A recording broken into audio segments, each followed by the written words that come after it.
So angeless, so precious, I see the time in all my life when you are guarding Shalom, shalom semuanya.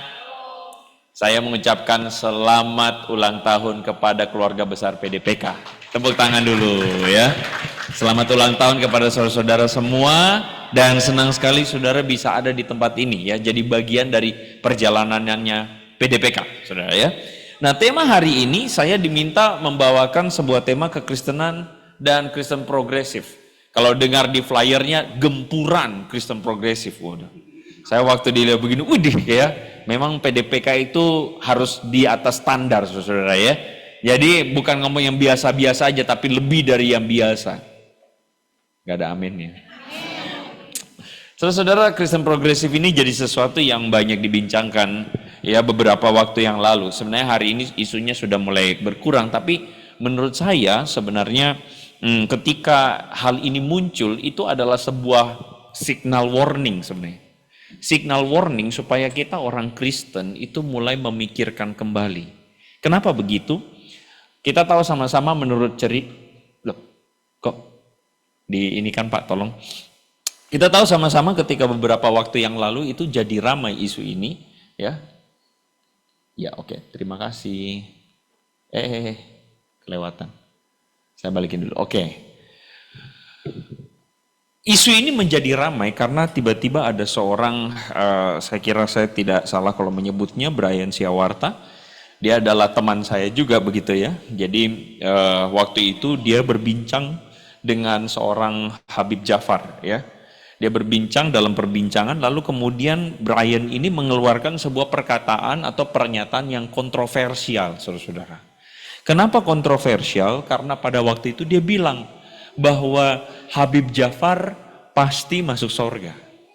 Ya, saudara-saudara, saya tidak akan permasalahkan dalam arti sah-sah saja, silakan ngomong begitu, ya, karena setiap orang bisa punya kepercayaannya sendiri, begitu ya.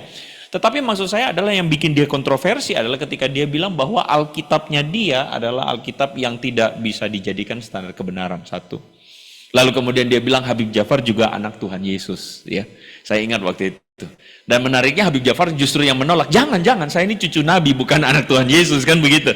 Tapi kemudian perkataan dia ini yang bikin ramai adalah karena dia bilang, saya ini baru sadar saya ini Kristen progresif, begitu.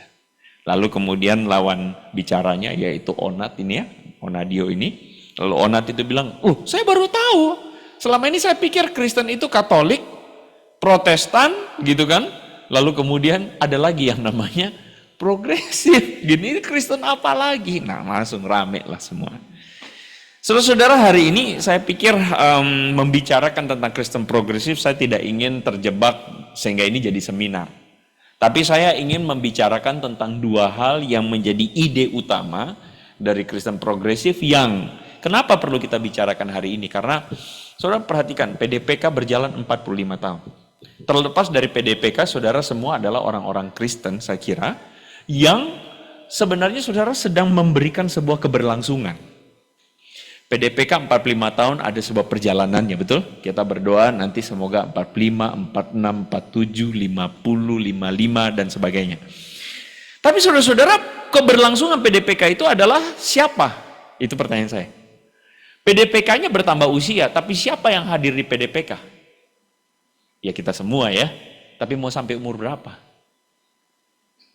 Mau sampai umur berapa saudara? Sampai Tuhan panggil. Kita tidak tahu masalahnya Tuhan panggil kapan ya. Tapi apa yang saya mau bicarakan adalah keberlangsungan ini harus dilangsungkan oleh anak cucu kita. Betul enggak? Saudara. Jadi penting sekali untuk kemudian memastikan bahwa anak cucu kita mewarisi iman yang sama. Tapi masalahnya adalah tantangan mereka berbeda zaman. Saudara, saya sangat yakin Kristen progresif saudara tidak pernah dengar mungkin sebelumnya. Ada sebagian saudara mungkin pernah dengar toh, Tetapi sebagian dari kita tuh tidak pernah cerita tentang Kristen progresif. Yang kita tahu Kristen, Katolik, Protestan, karismatik, Pentakostal, sebutin aja saudara. Tapi Kristen progresif itu tidak pernah kita dengar. Dan ini tiba-tiba muncul di permukaan dan sebenarnya saudara di dunia barat itu anak-anak muda sedang menggandrungi Kristen progresif. Menggandrungi Kristen progresif. Saya mau kasih tahu bahwa bisa jadi anak-anak kita juga dalam pikiran mereka ketika mereka mendengar Kristen progresif, mereka langsung bilang, ini yang saya mau. Begitu loh saudara. Kenapa begitu? Saya tunjukkan kepada saudara 2 argumen. Ya, sebenarnya masih banyak yang lain, tapi saya tunjukkan kepada saudara 2 argumen yang langsung membuat anak-anak muda kita kayak merasa, saya mau yang ini. Yang pertama saudara, ya, bagaimana mungkin orang yang baik masuk neraka karena tidak percaya Tuhan Yesus? Betul nggak? Itu adalah sebuah pertanyaan yang mewakili pemikiran anak-anak muda kita hari ini. Karena mereka berjumpa dengan orang-orang yang bukan Kristen juga. Dan ada tidak orang yang bukan Kristen tapi baik? Banyak. Malah kalau mau ikut emosional, orang bilang begini, mending temenan sama yang bukan Kristen karena yang di Kristen tikam saya dari belakang, kan begitu. Perkataan itu adalah perkataan yang emosional. Karena saya berani jamin, orang Kristen banyak yang lebih baik. Saya berani jamin. Kalau main statistik saya berani jamin. Gitu. Probabilitas orang Kristen banyak yang lebih baik, saya berani jamin. Saudara paham ya maksudnya ya? Kalau saudara ada di dalam ruangan, saudara bilang Indonesia panas atau tidak? Tergantung. Kalau saudara dalam ruangan kayak gini, saudara bilang Indonesia dingin. Betul enggak? Nah sekarang kita lagi ngomong saudara ada di mana? Nah orang yang ngomong orang Kristen itu mengecewakan. Lebih baik orang, ya kebetulan aja dia lagi ketemu orang Kristen yang mengecewakan memang pada akhirnya. Karena saya berani jamin bahwa lebih banyak populasi orang non-Kristen yang mengecewakan di luar sana. Gitu loh saudara-saudara. Paham ya maksudnya ya? Nah tapi saya paham itu adalah perasaan, emosi. Tapi tidak bisa dinafikan bahwa ada orang non-Kristen yang baik. Itu tidak bisa disangkal. Banyak juga yang baik, ya. Tetapi orang jadi berpikir kan dalam agama yang kita percaya atau anak-anak muda kita berpikir orang Kristen itu kan selamat karena percaya Tuhan Yesus, kan gitu kan? Selamat atau katakanlah diselamatkan masuk surga karena percaya Tuhan Yesus. Atau saya lebih sempurnakan statement itu, beriman kepada Yesus Kristus. Lalu bagaimana dengan yang bukan Kristen? Selamat tidak?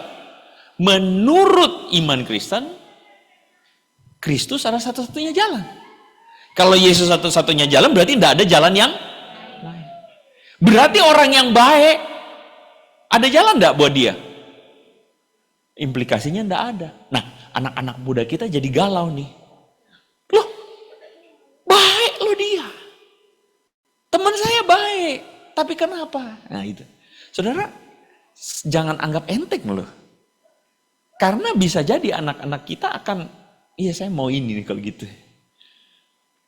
Atau yang kedua, pertanyaannya, bagaimana mungkin Tuhan yang baik menciptakan manusia untuk dihukum di neraka? Nah jadi sekarang itu yang namanya agnostik, ya, ateis, atau bahkan yang sebenarnya Kristen progresif itu adalah bentuk baru. Kristen progresif sebenarnya bentuk baru dari menurut saya adalah agnostik dan juga even ateis. Karena Kristen progresif itu menolak ketuhanan Yesus. Kristen progresif itu menolak kebenaran firman Tuhan, Alkitab. Jadi sebenarnya Kristen progresif bukan Kristen, tapi jubahnya adalah Kristen. Karena mengutip Yesus, mengambil pengajaran Yesus, tapi ditafsirkan dalam pemikiran Yesus bukan Tuhan, Alkitab bukan firman Tuhan, dan Kristus bukan satu-satunya jalan. Kristen progresif bukan Kristen. Kristen progresif itu half truth. Dan kebenaran setengah bukan kebenaran. Gitu loh saudara-saudara ya. Tapi anyway, saya mengajak karena sekali lagi malam ini tentu kita nggak bisa ngomong Kristen progresif. Kalau kita ngomong secara lengkap, kita pulangnya besok pagi. Ya kan?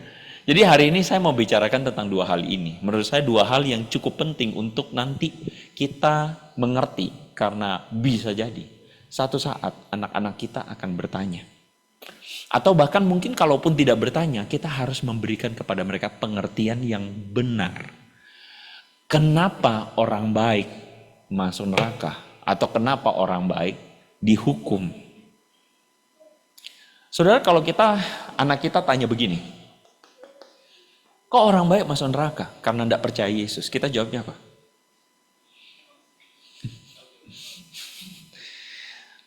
Pertanyaan ini sebenarnya berawal dari sebuah asumsi bahwa ada orang baik yang layak masuk surga. Setuju? Pertanyaannya, asumsi itu betul tidak? Ada orang baik yang layak masuk? Itu dulu. Makanya saudara, kalau ada yang bertanya, kita jangan terjebak pada pertanyaannya. Tapi kita mesti bertanya atau mengerti asumsi apa di balik orang yang bertanya itu. Jadi, bagaimana mungkin ada orang baik yang masuk neraka karena tidak percaya Yesus? Jadi dia tidak terima karena dia percaya bahwa ada orang baik yang layak masuk surga tanpa Yesus. Paham maksudnya? Oke. Untuk menjawab itu, kita mesti memberikan atau meletakkan pemikiran kita pada alur yang benar. Saya mulai dulu, ada nggak orang yang benar-benar baik? Orang yang benar-benar baik, ada nggak? Sampai kebaikan dia memungkinkan dia untuk dibenarkan. Itu dulu. Ada nggak orang baik yang benar-benar baik? Yang membuat dia layak untuk dibenarkan? Ada nggak?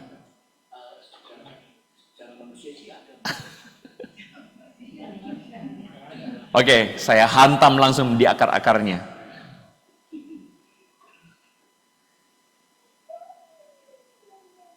Bayi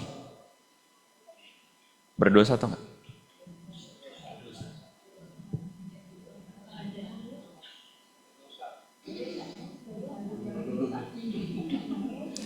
Bayi kalau mati kemana?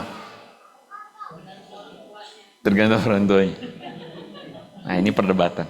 Tapi gini aja dulu, kita nggak usah ngomong bayi mati kemana, karena saya berharap tidak mati. Oh ya, saya berharap saudara kalau nanti punya cucu, punya anak, sehat. Amin. Ya. Tapi oke, anak ini berdosa tidak?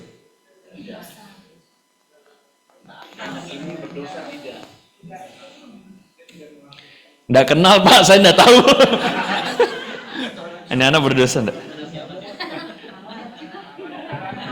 Kenapa kita enggan mengatakan anak ini berdosa? Kenapa kita enggan mengatakan anak ini berdosa? Karena masih bayi. Masih polos kita bilangnya. Masih tidak tahu apa-apa ya. Dia masih kayak kertas putih. Betul begitu? Itu konsep apa? Kristen bukan? Itu konsep Islam. Itu konsep Islam. Di dalam Sahih Muslim, buku 33 nomor 6426, setiap anak lahir dengan state of fitrah. Makanya kita ngerti dalam Islam itu ada istilah Idul Fitri. Eid al-Fitr, Fitri. Apa? Kembali kepada fitrah. Fitrahnya itu apa? Bersih, polos, suci. Itu konsep Islam. Benar atau tidak, kita sebagai orang Kristen, saya akan tunjukkan, kita bisa tidak setuju. Kita hargai saja keberadaan mereka, ya kan? Tapi poin saya adalah, apakah itu benar? Jadi konsep mereka adalah setiap bayi itu lahirnya suci. Perhatikan, orang tuanya lah yang membuat dia itu Yahudi, Kristen, atau penyembah pagan. Jadi konsep Islam adalah setiap orang lahir Muslim. Setiap orang lahir putih. Orang tuanya lah yang menyesatkan dia sehingga dia beragama lain. Itu konsep Islam. Oke? Nah, sekarang pertanyaan saya adalah, rasional enggak? Mana yang lebih rasional? Orang Kristen kita percayanya apa? Setiap manusia itu punya natur dosa. Perhatikan, kita jangan ngomong dulu berdosa atau enggak. Tapi setiap manusia punya natur, yang tadi saudara bilang dosa apa tadi? asal, bukan dosa turunan ya. Saudara hati-hati ya ngomong dosa turunan ya. Saya percaya itu artikulasi itu di Indonesia sebaiknya tidak kita pakai. Karena dosa tidak pernah diturunkan. Halo? Kayaknya ragu-ragu. Dosa diturunkan tidak? Tidak. Setiap orang menanggung dosanya masing-masing. Itu firman Tuhan. Ya, saudara bisa lihat dalam perjanjian lama, perjanjian baru, setiap orang menanggung dosanya sendiri. Tapi kekristenan mengajarkan bukan dosa diturunkan, tapi setiap orang punya yang namanya natur dosa. Natur dosa itu apa? Setiap manusia punya yang namanya potensi untuk berdosa. Jadi tidak ada manusia yang putih-putih, itu tidak ada. Putih bersih itu menurut kekristenan tidak pernah ada. Bagaimana penjelasannya? Nih, saya kasih contoh. Anak kita, dari mana dia bisa bohong? Adakah orang tua di sini mengajarkan anaknya berbohong? Tidak ada. Kalau ada, saudara segera pulang cari rumah sakit jiwa. Saudara kelainan jiwa. Tidak ada kita orang tua yang mengajarkan anak kita berbohong. Tidak ada kita ajarin anak kita, nak nanti kalau misalnya kamu kepepet, kamu bohong. Tidak ada toh? Oke. Anak kita bisa dikasih kue, dia tidak mau bagi kepada kakaknya atau adiknya. Itu anak bisa egois. Egois itu dari mana? Dari yang namanya natur dosa. Nanti saya akan jelaskan lebih banyak di bawah nanti. Jadi maksud saya adalah, rasionalkah ketika mengatakan anak itu putih bersih? Kekristenan itu mengajarkan natur dosa. Dan natur dosa menurut saya lebih masuk akal apabila kita melihat realita. Bahwa anak itu dari sononya, saya ulang, dari sononya tanpa diajarin dosa bisa berdosa sendiri. Saya nggak ngomong anak itu berdosa atau tidak, tapi naturnya sudah berdosa. Sepakat? Nah, dari pemikiran ini kita akhirnya bisa melihat bahwa dosa itulah yang membuat manusia tidak ada yang benar-benar baik atau bersih. Manusia yang tadinya diciptakan segambar dan serupa dengan Allah, akhirnya jadi manusia yang berdosa. Makanya kita mengenal konsep yang namanya total depravity. Maksudnya total depravity itu apa? Dosa atau natur dosa itu merusak hidup kita. Merusak semuanya. Nah, kita kembali ke Kristen progresif tadi. Kenapa mereka berpikir orang baik kok dihukum masuk neraka hanya karena tidak percaya Yesus? Masalahnya adalah kita semua itu mengalami atau tidak diselamatkan karena apa? Bukan karena tidak percaya Yesus.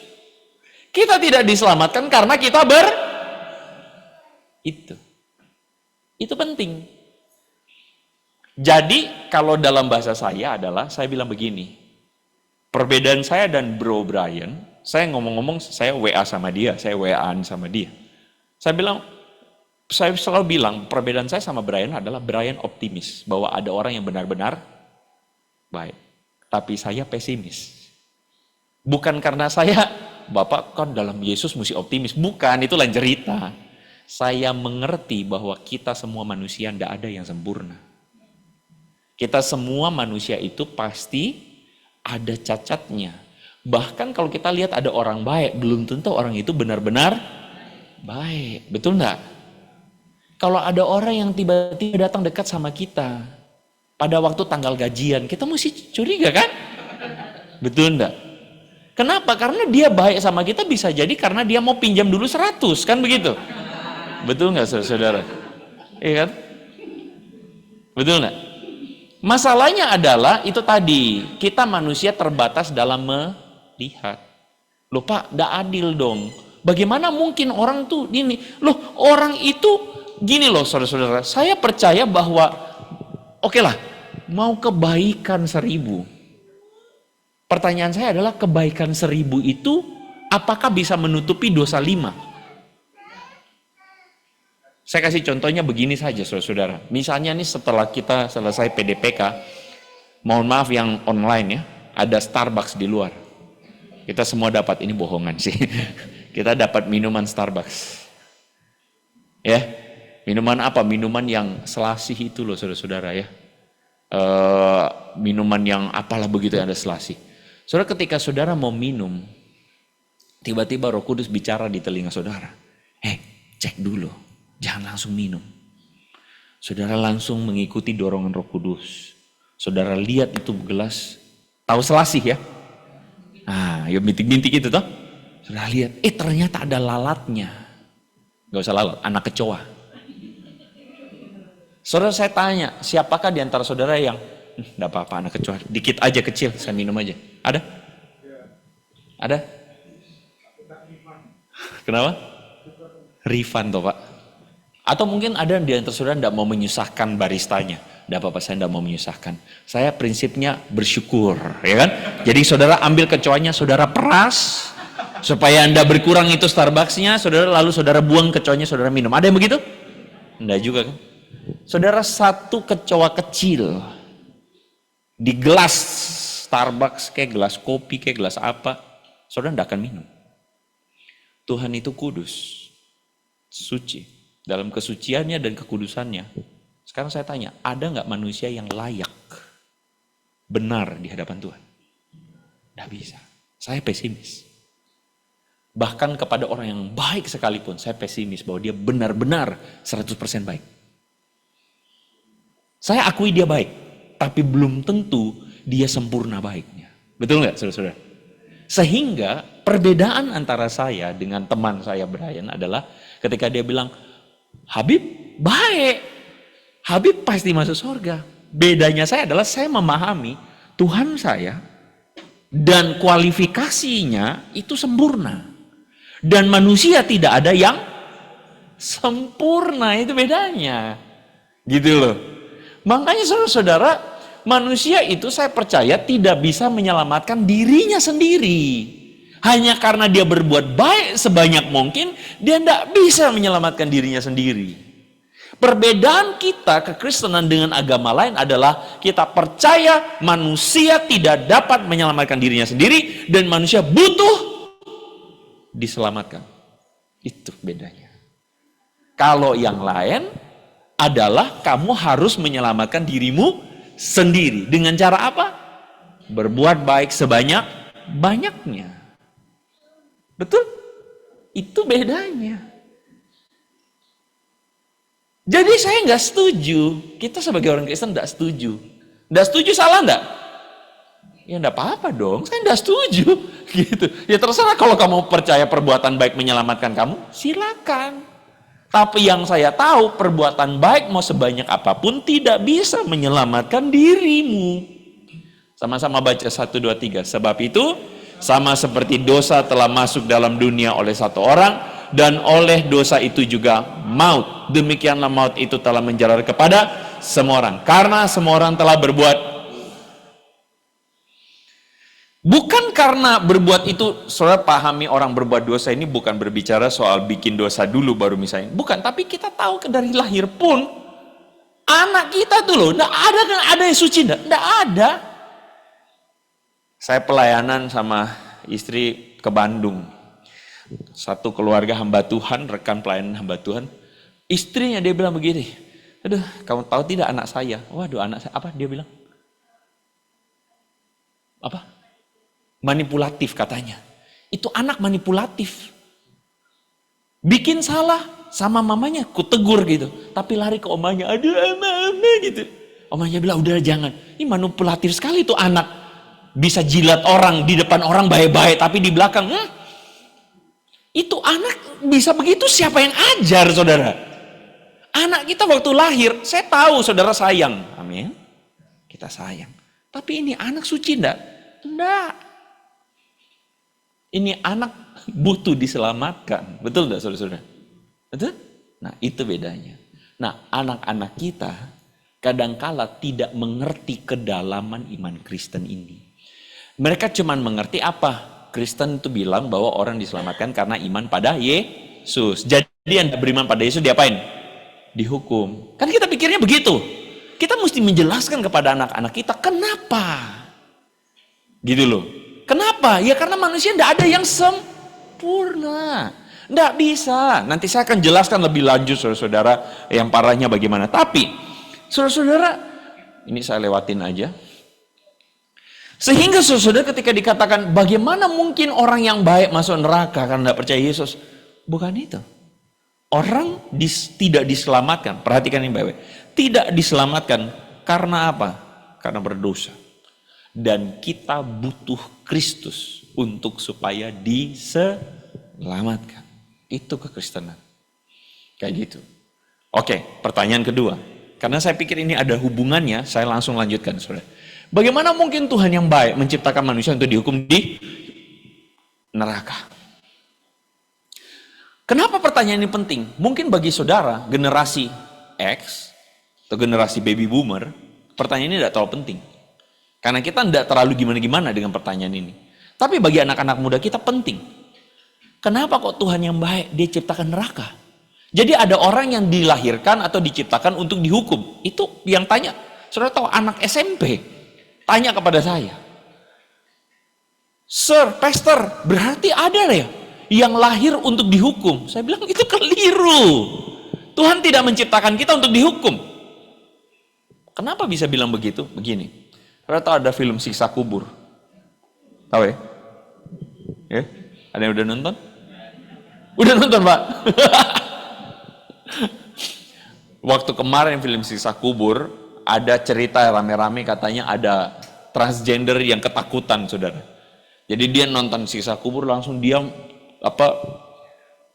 nyungsep tiarap di kursi, saudara. Gara-gara apa? Di bawah kursi, gara-gara dia takut lihat Siksa Kubur. Aduh, takut gitu. Dan ceritanya setelah dia nonton itu langsung dia berubah, dia tidak jadi transgender, terus dia pakai sarung dan peci, gitu kan? Takutnya lihat siksa kubur. Pertanyaan saya, siksa kubur itu ada nggak? Ini kan keberatannya Tuhan yang baik menciptakan neraka. Perhatikan baik-baik. Siksa kubur itu ada nggak? Saudara, ada seorang pendeta yang mengajarkan bahwa dia pernah pergi ke neraka. Dia pernah pergi ke neraka, melihat di neraka orang Kristen dihukum. Orang Kristen itu maksudnya ya Kristen KTP lah begitu ya. Dihukum di neraka. Jadi di neraka itu katanya saudara orang-orang yang berdosa itu disiksa. Di neraka orang berdosa disiksa siapa? Setan. Betul begitu nggak? Kebanyakan kita pikirnya apa? Siapa yang berkuasa di neraka? Lucifer. Saudara ngomong tentang Lucifer pun saya tidak percaya Lucifer. Kok bisa? Cari Lucifer itu di Alkitab ada nggak? Lucifer itu terjemahan bahasa Latin untuk bintang fajar. Dan tidak ada orang Yahudi mengenal Lucifer. Kadang-kadang pengajaran kita kecampur-campur, saudara. Ya? Saya bukan berarti tidak percaya kegelapan, kuasa kegelapan atau si jahat. Saya percaya demikian Alkitab bilang ada kuasa si jahat. Tapi Raja Iblis Lucifer hati-hati. Hati-hati saudara. Ya? Belum tentu itu benar. Ya? Kok saudara langsung lihat saya kayak gitu? Yang benar siapa? Yesus. Betul? Oke, saya balik ke sini. Kenapa saya bilang suka ketukar? Kita sering berpikir di neraka siapa rajanya? Iblis. Loh, sekarang saya tanya, iblis dihukumnya di mana? Kalau iblis dihukum di neraka, lalu kenapa dia menyiksa orang? Hah? Siapa yang tersisa kalau gitu di neraka? Siapa? Dua-duanya. Kalau dua-duanya bagaimana ceritanya? Iblis menyiksa juga, dia bersenang-senang menikmati menyiksa manusia, betul nggak? Betul nggak? Jadi siapa yang berkuasa di neraka? Hati-hati loh. Hati-hati loh saudara. Di situ diceritakan iblis tarik lidahnya orang yang suka bohong. Ditarik, dipotong. Pak! Aduh dia teriak-teriak berdarah-berdarah lidahnya tumbuh lagi. Itu pendeta ceritanya begitu. Saudara, ini hati-hati. Itu beneran penglihatan atau itu imajinasi itu? Saya tidak bilang pendeta itu bohong ya. Karena menurut saya tidak berhak untuk menghakimi pendeta itu bohong atau tidak. Bisa jadi pendeta itu beneran, tapi benerannya itu penglihatan atau imajinasi. Mimpi, betul. Saudara paham maksud saya? Kalau saudara mimpi itu benar atau tidak? Seolah-olah benar kan? Saudara cerita, saya mimpi. Saya mimpinya apa? Saya dapat uang 1 miliar. Enak ya? Waktu bangun nyesal sekali. Aduh, kok cuma mimpi, kan begitu kan? Tapi itu, saudara bohong enggak kalau saudara cerita saudara dapat 1 miliar? Dalam mimpi maksudnya. Enggak toh? Tapi itu adalah cerita fiksi. Nah, maksud saya gini, saudara, orang sering bilang ini siksa neraka, iblis menyiksa manusia di neraka. Loh, kok iblis menyiksa orang di neraka? Bukannya iblis juga harusnya menderita di neraka, betul nggak? Paham? Saudara perhatian, hati-hati. Banyak orang beragama nih keliru-keliru, ngelindur-ngelindur nih. Bahkan pendeta bilang bahwa itu neraka ada 7 tingkatan. Loh, itu pandangan mana? Itu ada di Alkitab. Itu cerita dari luar. Mungkin siapa tahu dia apa bagaimana lalu. Saya tidak tahu, saya tidak ngerti. Tapi yang saya tahu adalah pandangan kita tentang neraka tercampur-campur. Kenapa tercampur-campur? Gak heran anak-anak muda kita bertanya, loh kok Tuhan yang baik menciptakan neraka untuk menghukum manusia? Nah sekarang kalau gitu kita balik ke Alkitab. Apakah ada neraka di Alkitab? Ada enggak? Ada.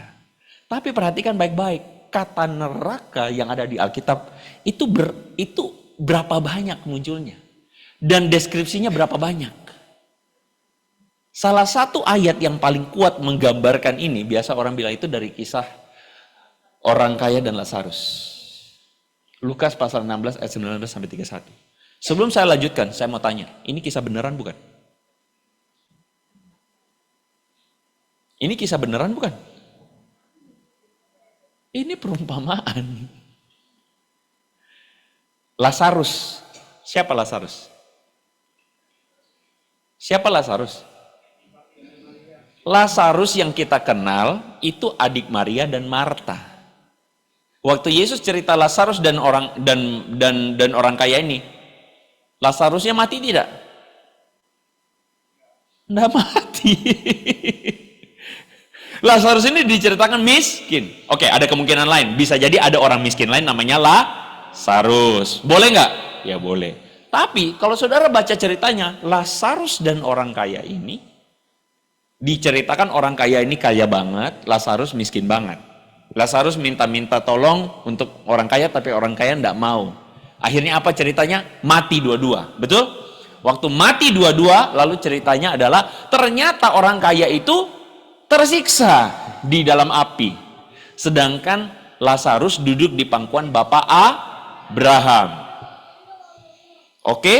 Lalu kemudian diceritakan orang kaya itu bilang, aduh tolong dong Bapak Abraham, celupkan tanganmu di dalam air dan kasih ke aku. Karena aku tersiksa dengan api ini. Oke? Lalu kemudian Abraham bilang apa? Nggak bisa. Di antara aku dan kamu ada jurang yang tidak terseberangi. Kamu nggak bisa ke sini, aku nggak bisa ke sana. Oke, ada jurang, tidak terseberangi, tapi bisa komunikasi. Pakai apa? Bayangan saudara jurang tidak terseberangi itu gimana? Jauh? Besar? Bagaimana komunikasinya? WhatsApp call? Telepati? Saudara mengerti maksud saya? Saya mau giring apa ini, saudara? Ini cerita saya tanya lagi, literal atau simbol? Cerita beneran atau cerita bohongan? Saya bukan berarti maksudnya Tuhan Yesus mau bohong, bukan. Tuhan Yesus itu memakai perumpamaan untuk mengajarkan kebenaran, perhatikan. Ketika dia mengajarkan tentang 5 gadis bijaksana, 5 gadis bodoh, itu cerita beneran bukan? Bukan. Tapi itu konteks budaya yang Tuhan Yesus ambil sebagai namanya perumpamaan, itu bukan cerita literal. Tapi gini, Pak, bisa nggak bahwa memang demikian? Bisa saja, tapi jangan ambil kesimpulan dulu. Saya lanjutkan ya. Saya lanjutkan. Kata neraka ada enggak dalam Alkitab? Ada. Tapi itu adalah hasil terjemahan. Diambil dari dua kata. Yang pertama kata Sheol. Apa itu kata Sheol? Sheol itu adalah dunia orang mati. Orang Yahudi percaya kalau orang mati akan dikumpulkan bersama dalam tempat namanya Sheol. Sheol itu bukan neraka. Seperti bayangan kita dibakar-bakar. Kalau gitu Bapak Abraham juga dibakar-bakar. Semua orang yang mati berkumpul di satu tempat namanya Sheol. Sheol itu gampangnya adalah tempat kuburan, tempat orang mati. Sudah gitu aja. Oke? Yang kedua menggunakan kata Gehenna. Nggak ada ceritanya dalam bahasa Yunani itu. Gehenna itu apa? Gehenna itu tempat pembakaran sampah. Tempat pembuangan orang kusta. Perhatikan ini map. Di kota Yerusalem ada yang lembah namanya Lembah Hinnom. Lembah Hinnom ini lembah apa? Lembah yang terkenal karena di Lembah Hinnom pernah terjadi di mana orang Israel membakar anaknya di situ. Hah, membakar anak bagaimana ceritanya? Jadi orang-orang Kanaan itu punya dewa namanya Dewa Molok.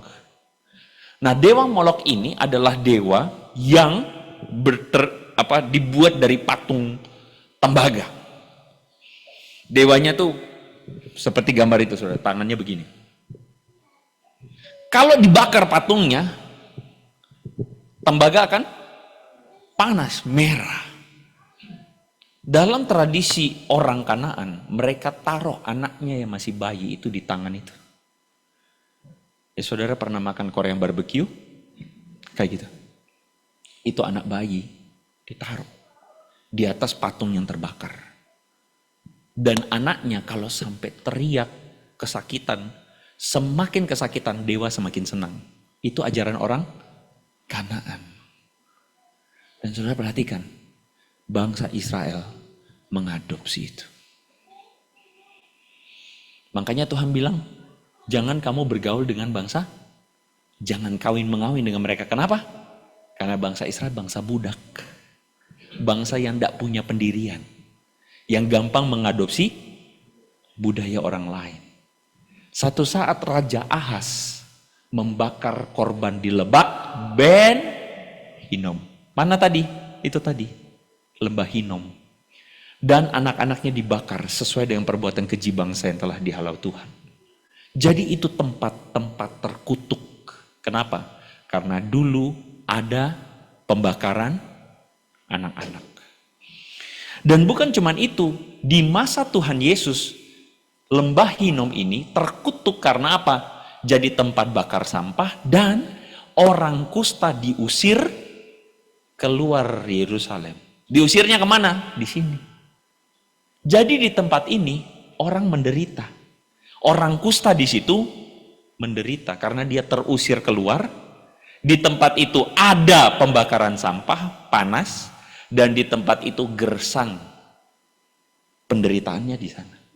Tuhan Yesus, perhatikan, menggunakan Gehenna untuk menggambarkan penderitaan orang yang menolak Kristus. Jadi neraka itu bukan menjadi fokus dari pengajaran kitab-kitab Injil. Saudara akan jarang temukan pengajaran tentang neraka. Perhatikannya orang Kristen, saya kalau boleh kasih saran, jangan terlalu suka dengar-dengar itu pengajaran tentang neraka-neraka, naik turun ke surga. Jangan terlalu suka dengar. Kenapa? Alkitab tidak kasih tahu. Alkitab ngomong yang paling benar adalah bagaimana kita mengalami ikut Yesus, sangkal diri, pikul salib, hidup benar, bertobat, melakukan pengajaran Kristus, itu penting. Kadang-kadang saya lihat orang Kristen suka sekali pengajaran antikristus lah. Saya juga mengajar tentang antikristus, tapi saya bingung-bingung. Kenapa sih orang Kristen suka banget akhir zaman? Padahal untuk urus hidup hari ini kita masih pontang-panting. Mau cepat-cepat akhir zaman.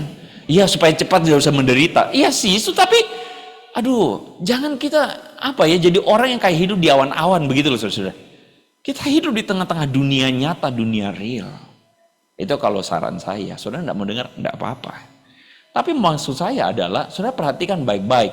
Paulus bahkan tidak pernah sebut soal Gehenna. Tentang neraka itu juga jarang dibahas. Sebenarnya yang dibahas itu apa? Penghukuman kekal.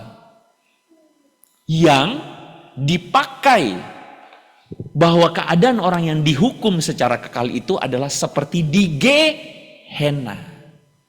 Kalau saudara tanya sama saya, loh Pak, berarti nanti ada neraka tidak? Oh, saya percaya ada neraka. Tapi kalau neraka itu bentuknya seperti api kayak begitu, saya tidak tahu. Kenapa? Alkitab tidak kasih tahu. Tapi yang Alkitab kasih tahu ke saya adalah penderitaannya seperti itu. Akan ada ratap dan kertak gigi. Ratap apa? Orang meratap. Meratap itu apa? Menyesal. Loh, menyesal karena apa? Ini perhatikan baik-baik. Menyesalnya karena apa? Karena kematian kekal. Apa itu kematian kekal? Saudara setuju kematian kekal itu penghukuman kekal? Setuju? Oke, setuju. Kematian kekal itu apa? Kalau saudara lihat baik-baik, kita ambil dari kisah Kejadian pasal 3, kejatuhan manusia dalam dosa. Ketika manusia jatuh dalam dosa, terjadi perbincangan. Singkat cerita, manusia bilang, Hawa bilang kepada iblis, buah pohon di dalam taman ini boleh kami makan, tapi tentang buah yang ada di tengah-tengah, buah apa itu? Pengetahuan yang baik dan yang jahat. Jangan kamu makan atau raba, nanti kamu.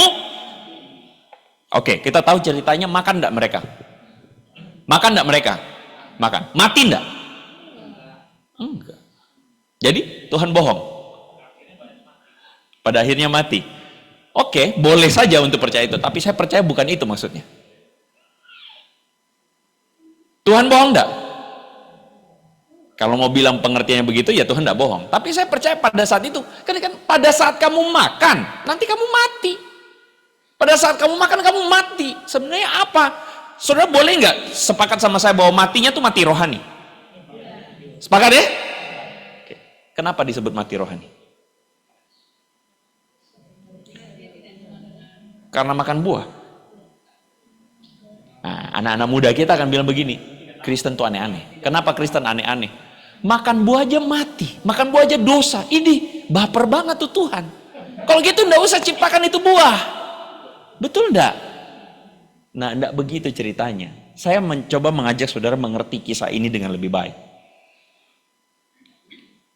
Perhatikan ini. Ular itu bilang, sekali-kali kamu enggak mati. Betul? Tapi, waktu kamu makan, kamu tahu, matamu terbuka dan kamu akan, perhatikan, menjadi seperti tahu tentang yang. Oke, pelan-pelan ya. Apa salahnya tahu yang baik dan yang jahat? Apa salahnya? Menjadi seperti Allah, tahu yang baik dan yang. Saudara sebagai orang tua, saudara ajar anak-anak saudara membedakan mana yang baik, mana yang jahat? Dosa dong saudara. Enggak dong. Bahkan Roma pasal 12 ayat 2 mengatakan, berubahlah oleh pembaruan budimu sehingga kamu bisa membedakan mana yang baik, yang benar, yang berkenan kepada Allah dan yang sempurna. Berarti membedakan mana yang baik dan yang itu karya Roh Kudus loh. Berarti ayat ini bermasalah. Nah, perhatikan. Terjemahan seharusnya dari ayat ini panjang tapi saya langsung singkatkan saja. Terjemahan seharusnya dari ayat ini adalah, kamu akan menjadi seperti Allah. Kamu menentukan mana yang baik dan mana yang jahat buat kamu. Oke, saya kasih ceritanya begini. Contoh, kita makan di sebuah ruangan buffet. Ketua panitia bilang begini, semua boleh makan, kecuali satu. Pudingnya tidak boleh makan. Ketua panitia dengan kata lain mengatakan, semua makanan itu baik, ada satu yang jahat. Apa itu? Puding. Saya nih, bodo amat sama ketua panitia, saya makan pudingnya. Berarti saya bertindak bahwa saya tidak mau dengar ketua panitia. Saya mau menentukan mana yang baik buat saya. Saya menentukan bahwa ketua panitia bilang puding tidak baik, saya bilang baik. Artinya apa? Saya memberontak terhadap otoritas ketua panitia. Setuju? Saudara tahu makan buah itu artinya apa? Bukan makan buah. Makan buah itu artinya adalah manusia mau jadi Tuhan buat dirinya sendiri. Manusia mau menentukan mana yang baik dan mana yang jahat buat dirinya sendiri. Dengan kata lain, manusia yang tadinya diciptakan segambar serupa Allah, manusia bilang, sorry, saya mau mandiri. Saya mau urus diri saya sendiri. Itulah dosa. Dosa itu adalah ketika kita tidak mau dengar Tuhan. Dan kita mau cari kepentingan diri kita sendiri. Oke, dari cerita ini akhirnya kita ngerti. Kalau manusia taat pada Tuhan, dia tinggal di Eden, dia bersama dengan Tuhan. Fair? Kalau manusia tidak taat, tempatnya bukan di Eden. Fair nggak? Fair. Ceritanya kita apa? Karena manusia makan buah, Tuhan hukum. Pergi kamu keluar. Betul nggak? Tapi sebenarnya kalau kita lihat cerita itu lebih baik. Ceritanya tuh begini. Kalau saudara punya anak saudara berontak. Oke? Waktu kecil anaknya masih manis-manis ya. Waktu remaja sudah mulai gergetan nih. Dia lebih dengar temannya daripada kita. Mama salah, temanku yang benar. Mamanya bilang, siapa yang hidup lebih banyak? Enggak, pokoknya mama salah, mama ketinggalan zaman, temanku yang benar. Tapi sebagai mama, saudara sayang enggak sama anak saudara? Ya sayang, berontak-berontak begitu, toyor juga nih anak. Tapi tetap saudara sayang, betul enggak? Tapi saya kasih tahu, penghukuman paling berat untuk anak itu apa? Udah dikasih makan? Udah. Nggak dikasih jajan? Ambil HP-nya? Udah. Penghukuman terberat untuk anak itu adalah keluar dari kakak. Setuju? Oh ya. Coret dari kakak. Keluar dari rumah. Kenapa? Karena anak itu bilang begini. Apapun yang mama ngomong, saya nggak mau dengar. Apapun yang papa ngomong, salah. Saya yang tentukan mana yang benar. Saudara sebagai orang tua, saya tahu saudara sayang anak saudara, betul nggak? Tapi fair nggak buat anak saudara bilang begini? Oke, karena kamu nggak mau dengar papa dan nggak mau dengar mama, kamu pilih jalanmu sendiri. Fair nggak? Adil nggak? Adil. Jadi ketika manusia keluar dari Taman Eden, adil nggak? Dan itu hukuman. Saudara paham maksud saya? Itu penghukuman. Penghukuman apa? Penghukuman yang paling parah ketika manusia mau keluar dan terpisah dari Tuhan, sang sumber kehidupan. Ini sumber kehidupan Tuhan. Tapi manusia karena berdosa, dia keluar dari Tuhan. Dia pilih jalan sendiri. Dia terusir seperti orang kusta yang dibuang di luar tembok Yerusalem. Dan orang seperti itu menderita. Kadangkala kita lihat ada orang, wih enak ya hidupnya ya. Disimpenannya banyak. Bukan simpenan deposito, simpenan mahasiswinya juga banyak. Enak ya kelihatannya ya happy-happy, bisa tidur dengan cewek-cewek cantik, punya uang banyak. Saudara lihat orang kayak gitu kayaknya happy, betul? Betul? Tapi berapa banyak dia mesti bikin cerita bohong untuk istrinya. Dia mesti bikin begini-begini dan dia tahu kalau dia punya anak, anaknya tahu papanya selingkuh, bagaimana penderitaannya itu. Saudara mengerti nggak maksud saya? Kadang-kala kita melihat itu orang kelihatan bagi orang dunia itu kayak bahagia, tapi sebenarnya itu ada penderitaan luar biasa. Kenapa? Karena dia keluar dari jalur dia sebagai ciptaan Tuhan yang baik. Saudara paham nggak masih? Penolakan akan Tuhan itu adalah penderitaan kekal. Penolakan akan Tuhan itu adalah penderitaan. Itu penghukuman sebenarnya. Apa maksudnya? Jadi apa itu neraka? Kalau saudara tanya sama saya tidak tahu neraka itu tempatnya kayak gimana. Tapi yang saya tahu, orang menderita. Kenapa? Karena dia menolak Tuhan. Dia menolak kebenarannya Tuhan. Dia menolak menghidupi kebenaran. Satu saat game over ini hidup. Oke? Dan ketika game over pilihannya cuma dua. Kebahagiaan kekal bersama Bapa di sorga atau di luar tembok. Di luar Tuhan. Keluar Saudara, makanya kenapa Tuhan Yesus waktu mati di kayu salib, dia berteriak apa? Eli, Eli, lama Allahku, Allahku, kenapa engkau? Apa artinya? Karena dia memikul dosa kita. Dan karena memikul dosa kita, tempat kita dibuang. Hari raya Yom Kippur, saya masih ada waktu enggak? Masih ada sedikit ya? 5 jam? Oke, saya cepat selesaikan. Hari raya Yom Kippur, saudara tahu dalam budaya orang Yahudi itu ada 2 domba dua kambing yang dikorbankan. Dan kambing itu tuh, imam itu akan ngomong, engkau menanggung dosa umat Israel. 2 kambing itu yang pertama dipotong, darahnya dicurahkan untuk menguduskan imam, supaya dosa-dosa itu ditutupi. Saya tidak punya banyak waktu. Tapi 1 kambing yang lain dibikin apa? Saudara tahu? Bukan gulai kambing, bukan buat Idul Adha, bukan. Diapain saudara-saudara? Diusir keluar. Saudara mengerti itu artinya diusir keluar? Itu gambaran orang Israel mengerti bahwa berdosa itu dibuang.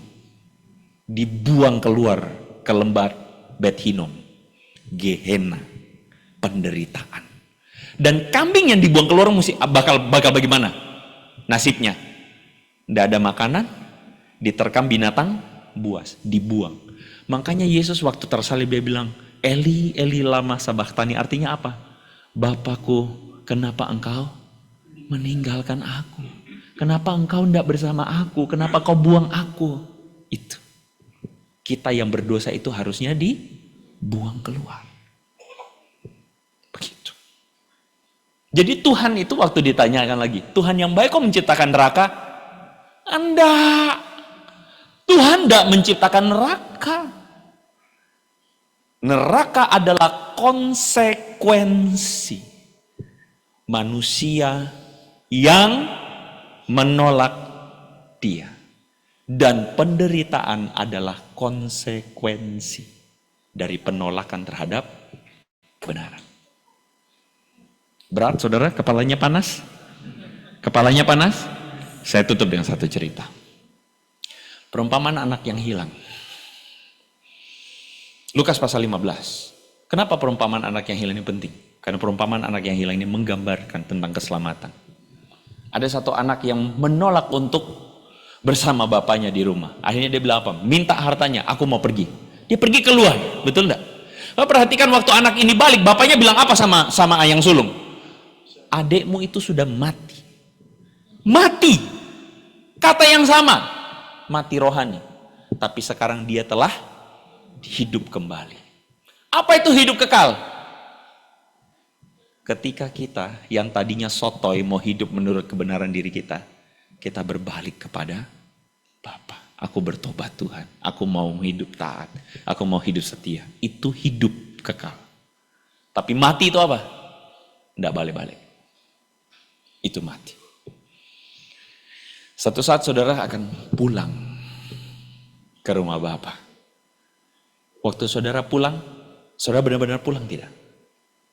Pilihannya cuma 2. Bersama Bapa atau tidak bersama Bapa. Betul? Oke. Anggaplah saudara kita pulang sekarang. Anggap. Saya tahu ada yang saudara belum mau pulang.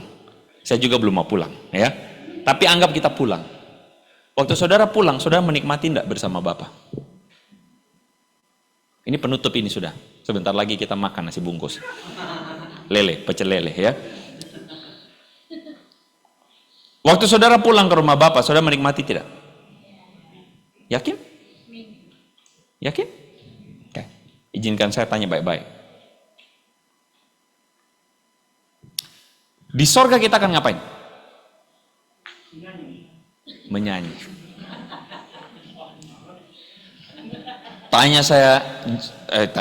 Jawab saya dengan jujur.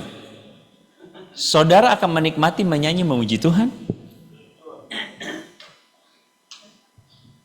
Saya berharap tidak salah kalau saudara jawab, tapi pertanyaan saya ini tolong jangan dijawab langsung. Pikir baik-baik. Saudara akan menikmati menyanyi memuji Tuhan selamanya?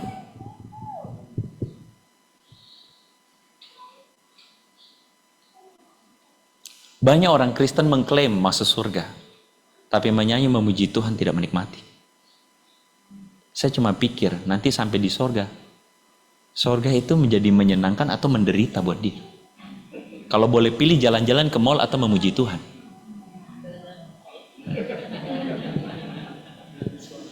Lebih kalau boleh pilih nonton sinetron azab-azab atau tujuh. Oke, di sorga nanti kita mendengar Tuhan, itu mendengarkan Dia. Tapi kita akan menikmati tidak?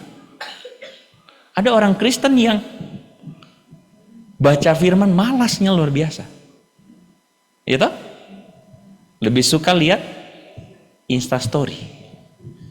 Di sorga nanti semua orang mendengarkan Tuhan, kita lihat Instastory. Betul ya? Oke. Yang ketiga, di sorga nanti kita berbicara dengan Tuhan, betul? Anggaplah kita coba-coba, Bapak selamat pagi anakku. Ya mau pagi, siang, sore saya tidak tahu. Terus setelah itu kita bingung, mau ngomong apa lagi ya? Kenapa? Karena kita jarang berdoa di dunia. Paham maksud saya? Doa kita doa Bapa kami, lalu kita ketemu Tuhan, Bapa kami yang di sorga dikuduskanlah. Nggak usah aneh di sini, Tuhan bilang. Betul tidak? Karena kita nggak biasa berbicara dengan. Saya mau bilang apa sih? Kalau saudara pulang ke rumah Bapak, pastikan saudara pulang, hati saudara juga pulang. Tapi banyak orang mau pulang ke rumah Bapak, hatinya masih tetap di dunia. Betul enggak? Betul enggak saudara-saudara? Sudah selamat gak? Banyak orang yang mau selamat tapi sebenarnya enggak selamat. Dan saya mau kasih tahu, banyak orang selamat karena enggak mau dihukum. Bukan mau selamat karena mau ketemu Tuhan. Bukan mau selamat karena mengasihi Tuhan. Dan itulah kesalahan banyak orang Kristen. Apakah kita menghidupi keselamatan dan siap menuju keselamatan kekal? Saya berharap, saudara, makanya saya selalu bilang, kita hidup di dunia salah satunya itu apa? Misi kita salah satunya itu apa? Supaya hati ini saya latih untuk mengasihi Tuhan. Satu saat saya pulang, saya ketemu Dia lagi. Saya latih hati saya selama di dunia. Untuk apa? Hidup dalam kebenaran, mencintai kebenaran, mengasihi Tuhan. Oke? Jangan menjauhkan diri dari pertemuan ibadah. Amin. Banyak yang senyum. Karena apa? Hidup ini adalah membentuk hati. Karena nanti satu saat kita game over. Kalau sudah game over, pilihannya cuma dua. Bahagia bersama Tuhan atau kertak gigi di luar Tuhan. Saya berharap semoga kita bahagia sama Tuhan. Mari kita berdoa.